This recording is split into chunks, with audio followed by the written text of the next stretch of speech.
you down. Listen to me, many of you right now, life's got you up against the rope, and you got to do me a favor. Like, you can't give up. You can't give in.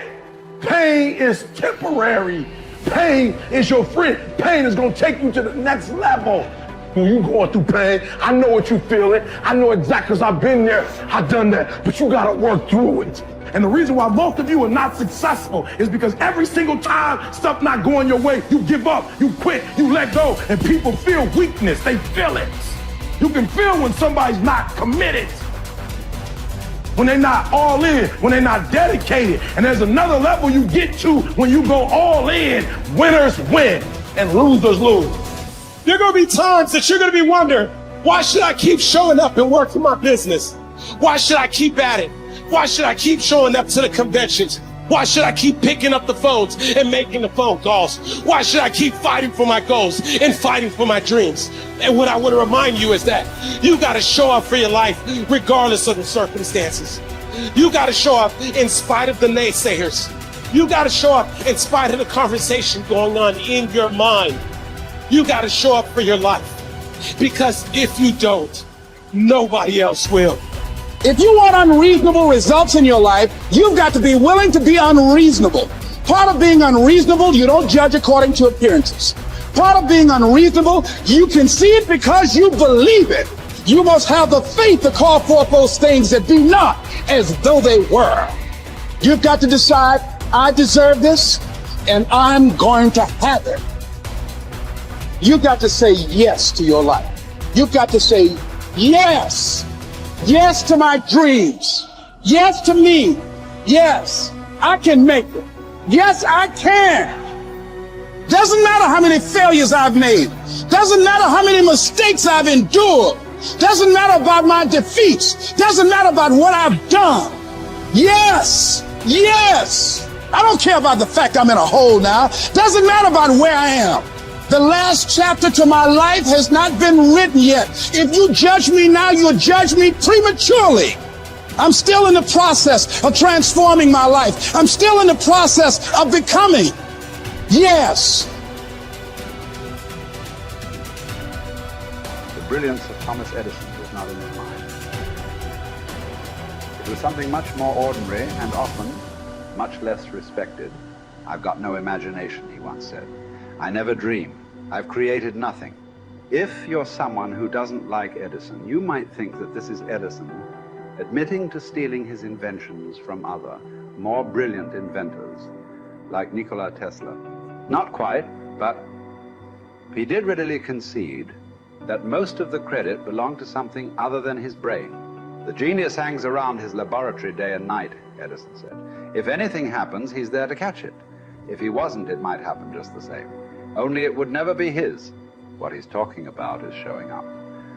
The incredible, underrated power of clocking in every day, putting your ass in the seat, and the luck this seems to inevitably produce. Edison lived in his laboratory and never missed a day.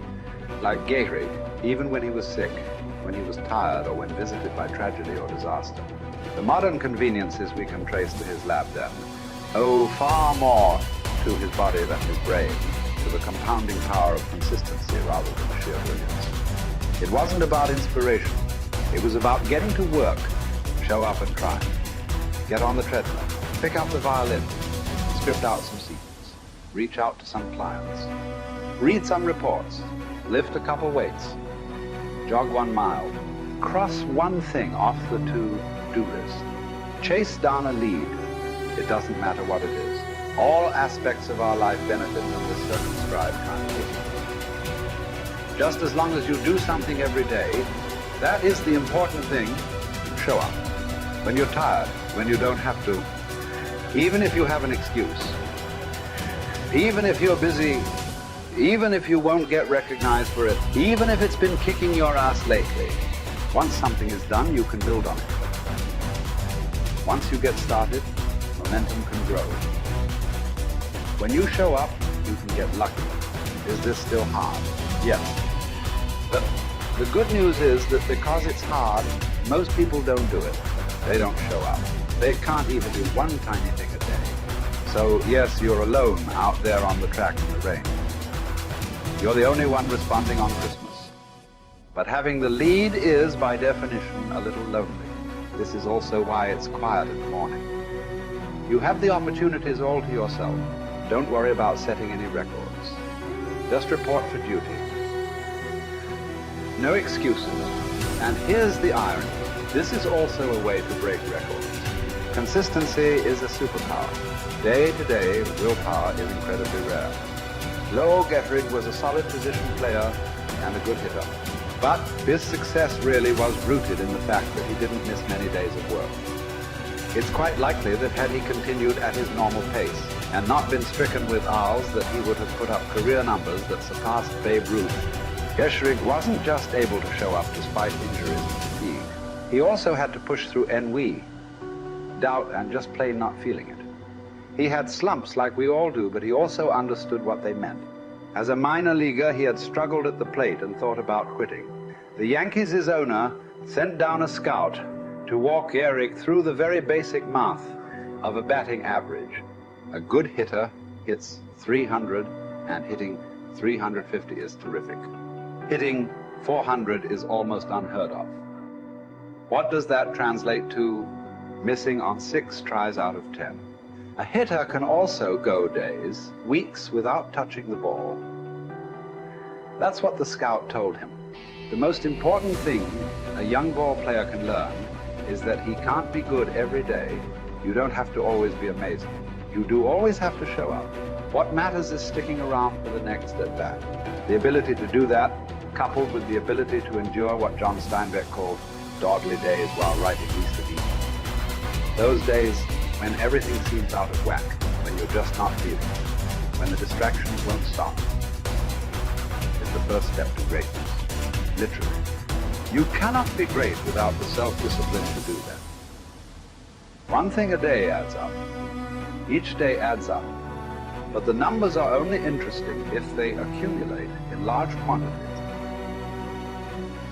You guys that are just getting started, you're not going to start right here. You're going to start down there, probably in another city, another town. I grew up in Lake Charles, Louisiana, no money, raised by a single mother. I was in debt at 25 years old. First thing that I had to do in my life was not learn a new skill. First thing I had to do to get my life moving in the right direction was self-development. It is vital. It was vital for me that I improved myself and I could start depending upon me. I had to show up every day with some rituals, some disciplines, and start getting myself to trust me, not trust others, but trust myself to do the right thing every day. One of the things that I started doing was beating the sun up every morning. I'm going to beat that sun up every morning so that I have the discipline and the control over my life. So I knew, hey, before that thing pops, I'm going to pop. I'm going to get out of bed, depend on myself, get up at the same time every day. And for me, that time, regardless of where I was beat that sun up. No matter where I am, I'm going to beat that thing up. So it gives me a sense of control over my own life. Second thing, I had to start cleaning up my life and my friends and my environment. When I was younger, between 15 and 25, I was doing crazy stuff in my life. Wasting my weekends. I had the saying, weekends are for the weak.